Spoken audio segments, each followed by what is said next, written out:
नमस्कार, आज top classes में आपका स्वागत है। आज हम भौतिकी के महत्वपूर्ण पाठ को पढ़ने जा रहे हैं जो कि बहुत ही इम्पोर्टेंट है बोर्ड एग्ज़ाम के लिए।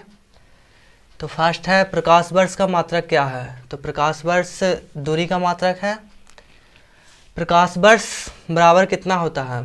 तो मतलब प्रकाश वर्ष को अंग्रेजी में लाइट ईयर बोलते हैं, यानी एक वर्ष में प्रकाश द्वारा तय की गई कुल दूरी। तो देखिए प्रकाश वर्ष का 1 किलोमीटर में कितना होता है। तो 9.46 गुने 10⁻12 किलोमीटर। अगर इसी को मीटर में बदलना है तो 9.46 गुने 10⁻15 मीटर। नेक्स्ट है, एक पार्सेक बराबर कितना होता है। तो एक पार्सेक बराबर होता है 3.26 प्रकाश वर्ष या फिर 3.08 गुने 10⁻16 मीटर। अगर यही जाना जाए कि 3.08 गुने 10⁻16 मीटर कैसे आया, तो यहाँ पे 3.26 प्रकाश वर्ष है। तो प्रकाश वर्ष का मान हम यहाँ पे मीटर में है, यहाँ पे तो मीटर में लिख देंगे यहाँ पे। तो 3.26 गुने 9.46 गुने 10⁻15 मीटर। तो फाइनली जो मान आएगा 3.08 गुने 10⁻16 मीटर। तो नेक्स्ट है, दूरी मापने का सबसे बड़ा इकाई पूछे। तो दूरी मापने का सबसे बड़ा इकाई होता है पार्सेक। नेक्स्ट है, एक पिको सेकंड बराबर कितना होता है। तो एक पिको सेकंड बराबर 10⁻−12 सेकंड होता है। नेक्स्ट है, एक माइक्रोन बराबर कितना होता है। तो 0.001 मिलीमीटर होता है। नेक्स्ट है, ठोस कोण का इकाई, यानी ठोस कोण का मात्रक पूछते तो स्टेरेडियन ठोस कोण का मात्रक होता है। नेक्स्ट है, एक बार बराबर कितना होता है। अगर एक बार बराबर पास्कल में पूछे 10⁻5 पास्कल होता है। नेक्स्ट है, एक न्यूटन बराबर कितना होता है। एक न्यूटन बराबर कितना होता है। तो 10⁻5 डाइन होता है। नेक्स्ट है, एक जूल बराबर कितना होता है। तो एक जूल बराबर होता है 10⁻7 अर्ग। नेक्स्ट है, कार्य या ऊर्जा का मात्रक क्या है। तो कार्य को हम अंग्रेजी में बोलते हैं कि वर्क, और ऊर्जा को बोलते हैं एनर्जी। तो कार्य और ऊर्जा का ऐसा मात्रक होता है जूल या फिर न्यूटन मीटर।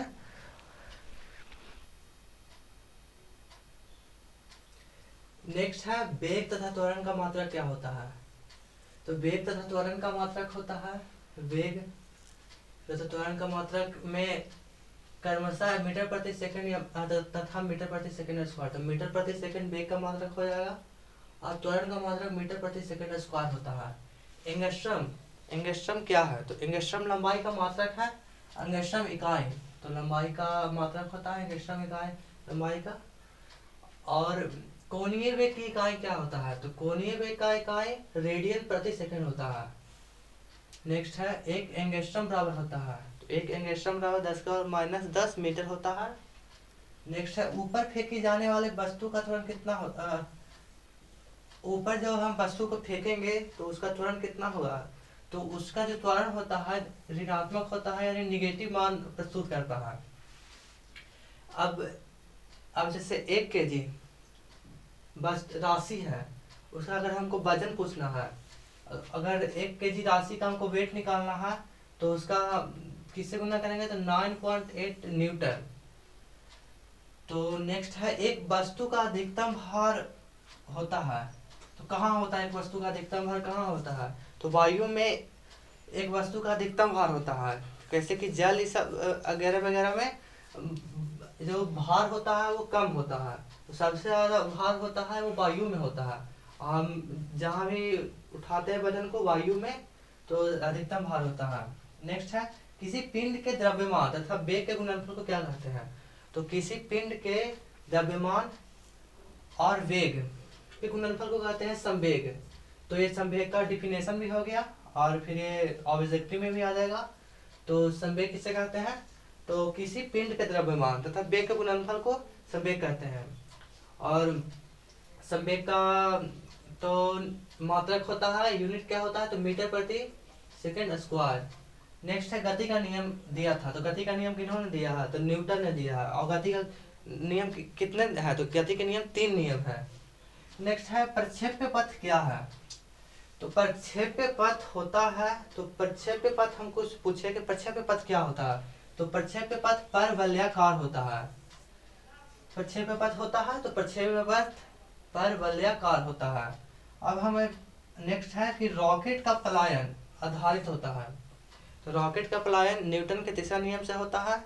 तो न्यूटन के मुख्यतः 3 नियम है। तो न्यूटन का तीसरा नियम है कि प्रतिक्रिया के बराबर और विपरीत प्रतिक्रिया होता है। तो वहीं से रॉकेट के पलायन पर आधारित, जो पलायन पर आधारित होता है वही न्यूटन के तीसरे नियम से आधारित है। तो यही है इसके लिए। Thank you. नेक्स्ट देखेंगे गुरुत्वीय त्वरण का मान। तो गुरुत्वीय त्वरण का मान होता है 9.8 मीटर प्रति सेकंड स्क्वायर। अब देखेंगे कि जी का मान, बड़ा जी छोटा जी। तो जी का मान, जी का अधिकतम मान अगर और न्यूनतम मान पूछे तो जी का न्यूनतम जो अधिकतम मान है ध्रुवों पर अधिक होता है और न्यूनतम मान है भूमध्य रेखा पर कम होता है। अगर वही बोले कि जी का मान शून्य कहाँ होता है, तो जी का मान शून्य पृथ्वी के केंद्र पर होता है। पृथ्वी के केंद्र पर होता है जी का मान शून्य। अब है भू स्थिर उपग्रह, यानी कि भू से पृथ्वी से नजदीक जो उपग्रह है वो कितना किलोमीटर की ऊंचाई पर है, तो 36,000 किलोमीटर की ऊंचाई पर भू स्थिर उपग्रह है।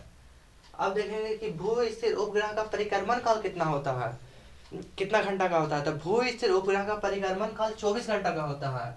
24 आवर का होता है भू स्थिर उपग्रह का परिक्रमण काल। तो इसे भी याद कर लेंगे कि भू स्थिर उपग्रह का परिक्रमण काल कितना होता है, तो 24 घंटा का भू स्थिर उपग्रह का परिक्रमण काल होता है। तो नेक्स्ट देखेंगे कि पृथ्वी के अपेक्षा चंद्रमा का द्रव्यमान कितना होता है। तो पृथ्वी की अपेक्षा चंद्रमा का द्रव्यमान होता है 1.81। ये भी बहुत इंपॉर्टेंट है, इसे भी याद कर ले। चंद्रमा के लिए पलायन वेग का मान अगर पूछे कि चंद्रमा के लिए, जो पृथ्वी का उपग्रह है चंद्रमा, उसके लिए पलायन वेग का मान अगर पूछे तो 2.37 किलोमीटर प्रति सेकंड होता है। तो चंद्रमा के लिए पलायन वेग का मान कितना होता है, तो 2.37 किलोमीटर प्रति सेकंड। नेक्स्ट है गुरुत्वाकर्षण का सार्वत्रिक नियम का प्रतिपादन किन्होंने किया था। तो सार्वत्रिक नियम का प्रतिपादन न्यूटन ने किया था। इनका पूरा नाम सर आइजैक न्यूटन होता है। तो अगर पूछे कि गुरुत्वाकर्षण के सार्वत्रिक नियम का प्रतिपादन किन्होंने किया था, तो न्यूटन साहब ने किया था, जिनका पूरा नाम सर आइजैक न्यूटन होता है। इसे भी याद कर ले। अब है पृथ्वी तल से ऊपर तथा नीचे आने पर गुरुत्वीय मान क्या होता है। तो पृथ्वी तल से, तो पृथ्वी है उसके तल से जब ऊपर जाएंगे तो और नीचे आएंगे तो इसका जो मान होता है वो घटता रहता है। ऊपर जाएंगे तो घट जाएगा, नीचे आएंगे तो घट जाएगा। नेक्स्ट देखेंगे कि पृथ्वी तल से पृथ्वी तथा सौर मंडल के लिए पलायन वेग का मान कितना होता है। तो पृथ्वी तथा सौर मंडल के लिए पलायन वेग का मान होता है, तो पृथ्वी के लिए 11.2 किलोमीटर प्रति सेकेंड, यानी कि इतना स्पीड से भीगे कि 11.2 किलोमीटर तक भीगेंगे तो फिर जो वस्तु है वो वापस नहीं आएगा। नेक्स्ट है कि सौर मंडल के लिए पलायन वेग का मान कितना होता है, तो 42 किलोमीटर प्रति सेकंड होता है, यानी कि 1 सेकंड में इतना किलोमीटर जाएगा, मतलब कि इतना पलायन वेग होता है 42 किलोमीटर प्रति सेकंड। नेक्स्ट है चंद्रमा पर किसी पिंड का भार पृथ्वी पर उसके भार का कितना गुना होता है, तो 1/6 गुना होता है। ये खोजिए किसका पर है, तो पृथ्वी पर है। तो चंद्रमा पर किसी पिंड का भार, यानी चंद्रमा पर किसी पिंड का भार पृथ्वी की अपेक्षा कितना होगा, तो 1/6 गुना होगा। अगर वही पूछे कि यही पृथ्वी पर कितना होगा, तो पृथ्वी पर हो जाएगा 6 गुना। तो चंद्रमा पर किसी पिंड का भार पृथ्वी पर उसके भार का कितना होता है, तो 1/6 गुना होता है। इसी से आप पृथ्वी का भार भी निकाल सकते हैं। नेक्स्ट देखेंगे खींचे हुए रबर, खींचे हुए धनुष और खींचे हुए कमानी का भंडारित होता है। जो खींचा हुआ जो रबर है और खींचा हुआ धनुष, उसमें जो भंडारित होता है वो कौन सा ऊर्जा भंडारित होता है, तो उसमें होता है स्थितिज ऊर्जा। नेक्स्ट है यांत्रिक ऊर्जा को विद्युत ऊर्जा में परिवर्तन जो होता है वो कौन करता है, डायनेमो यानी जनरेटर। अब देखना है नेक्स्ट कि विद्युत ऊर्जा को यांत्रिक ऊर्जा में परिवर्तन कौन करता है, तो वो है विद्युत मोटर। जो विद्युत मोटर होता है वो विद्युत ऊर्जा को यांत्रिक ऊर्जा में परिवर्तन करता है, और डायनेमो यानी जो जनरेटर होता है वो यांत्रिक ऊर्जा को विद्युत ऊर्जा में परिवर्तन करता है। नेक्स्ट है कि फ्यूज तार, जो फ्यूज तार होता है उसका वो क्या होता है, तो उसका जो प्रतिरोध उसका उच्च होता है, और उसका जो गलनांक जो उसको गलनांक की जो स्थिति होती है जो निम्न होती है। नेक्स्ट होता है जो हीटर का तार होता है, जो घर में जो हीटर का जो प्रयोग किया जाता है उसका वो तार किस चीज़ का बना होता है, तो जो हीटर का तार बना होता है वो नाइक्रोम का बना होता है। नेक्स्ट है विद्युत बल्ब का फिलामेंट।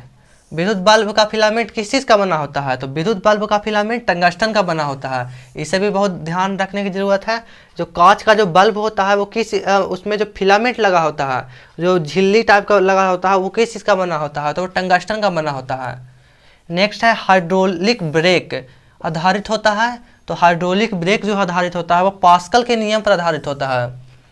तो पास्कल का नियम पर कौन सा आधारित होता है, तो हाइड्रोलिक ब्रेक पास्कल के नियम पर आधारित होता है।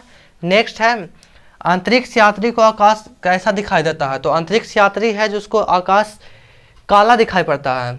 हम लोगों को जो हम लोग जो है पृथ्वी पर वो आकाश नीला रंग का दिखाई पड़ता है, लेकिन जो अंतरिक्ष यात्री है जो अंतरिक्ष में जो सफ़र करने गए हैं उन्हें जो अंतरिक्ष में जो यात्री को आकाश देखना है तो उसे काला प्रतीत होता है। कैसे, तो वहाँ वायु की अनुपस्थिति रहता है इसलिए वो काला दिखाई पड़ता है, लेकिन हर पृथ्वी पर वायु की उपस्थिति होता है इसलिए हम लोग को नीला प्रतीत होता है। ट्रांसफार्मर का क्रोड किससे बना होता है, ट्रांसफार्मर का जो क्रोड है वो नर्म लोहा का बना होता है, तो इसे भी बहुत याद करने की ज़रूरत है। जो ट्रांसफार्मर का क्रोड किससे बना होता है, तो ट्रांसफार्मर का क्रोड नर्म लोहा से बना होता है। नेक्स्ट है अपवर्तनांक। अपवर्तनांक सबसे अधिक किस रंग में होता है, तो अपवर्तनांक सबसे अधिक बैंगनी रंग में होता है। अगर यही पूछ दे कि अपवर्तनांक सबसे कम किस में होता है, तो वो है लाल रंग में होता है। तो ये आज हमने देखा फिजिक्स के कुछ इंपॉर्टेंट प्रश्न, इसे याद कर लें, बोर्ड एग्ज़ाम और बहुत सारे कम्पिटिटिव एग्ज़ाम में पूछेंगे। ठीक है, धन्यवाद।